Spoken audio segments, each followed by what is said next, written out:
जगहों पे ग में बड़ी ई गई का उपयोग करते हैं, अर्थात गई हिंदी भाषा में मानक रूप प्राप्त कर चुकी है। ठीक है, तो ये थी कुछ शब्दावलियाँ। अच्छा, इसके बाद इस पाठ का जो दूसरा भाग है वो है बोली। तो आइए बोली के बारे में थोड़ा जान लेते हैं। तो बोली क्या है? बोली भाषा का वह रूप होता है जिसे किसी क्षेत्र विशेष के लोग आम बोलचाल के लिए उपयोग में लाते हैं। तो इसका उपयोग सामान्यतः क्या होता है कि एक सीमित स्थान तक होता है जहां इसको जानने वाले लोग रहते हैं। जैसे हिंदी में 17 बोलियां मानी जाती हैं। हिंदी भाषा की मूल रूप से 17 बोलियां मानी गई हैं, जैसे भोजपुरी, मगही, अवधी, ब्रज, हरियाणवी, छत्तीसगढ़ी आदि, मारवाड़ी। तो ये भाषाएं क्या हैं कि ये भाषाएं वहीं तक लागू हैं जहाँ तक उसे जानने या समझने वाले लोग फैले हुए हैं, इसलिए इसको बोली कहा जाता है।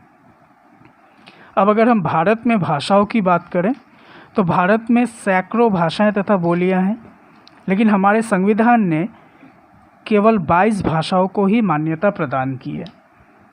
उन 22 भाषाओं में असमिया, गुजराती, बांग्ला, संस्कृत, उड़िया, डोगरी, बोडो, संथाली, उर्दू, तमिल, मणिपुरी, सिंधी, कन्नड़, तेलुगु, मलयालम, हिंदी, कश्मीरी, नेपाली, मैथिली, कोंकणी, पंजाबी और मराठी आदि भाषाएं सम्मिलित हैं। तो ये थी भारत में बोलियों और भाषाओं के बारे में कुछ जानकारी। इसके बाद हम जान लेंगे लिपि। लिपि का अंग्रेज़ी रूप होता है स्क्रिप्ट, है ना। तो स्क्रिप्ट क्या होता है? बिना स्क्रिप्ट के या बिना लिपि के हिंदी भाषा को लिखना या पढ़ना संभव नहीं है।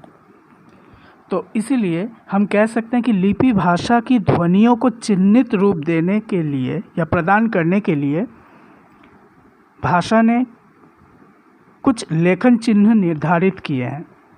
जैसे हम लोग आ की मात्रा, ई की मात्रा, हलंत, विसर्ग, ऐसी कई चिन्हों के बारे में हम लोग जानते हैं।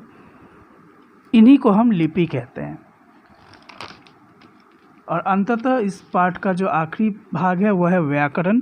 तो ये हम लोग सभी जानते हैं कि व्याकरण अर्थात ग्रामर भाषा को शुद्ध रूप प्रदान करने के लिए अपनाया जाता है ना। तो हिंदी भाषा को शुद्ध, सर्वमान्य तथा मानक रूप में बोलना, समझना, लिखना एवं पढ़ना, यह हमें कौन सिखाता है? यह व्याकरण सिखाता है। एक छोटा सा उदाहरण मैं देता हूँ तो उसको समझ जाइएगा आप कि व्याकरण क्यों ज़रूरी है। जैसे मैंने गरम गाय का दूध पिया, तो इस वाक्य में कुछ गड़बड़ लगी आपको? जी हाँ, बिल्कुल।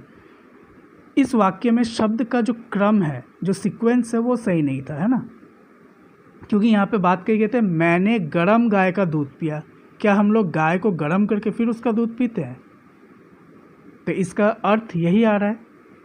सही में क्या आएगा? सही क्रम क्या है इसका कि मैंने गाय का गर्म दूध पिया। तो अभी आपको ये समझ में आ गया होगा कि व्याकरण की आवश्यकता क्यों पड़ती है। तो ये थे इस पाठ में थोड़ी सी जानकारी अपनी भाषा, अपनी व्याकरण, बोलियों के बारे में, लिपियों के बारे में। तो इसको आप ध्यान से एक बार पढ़िए।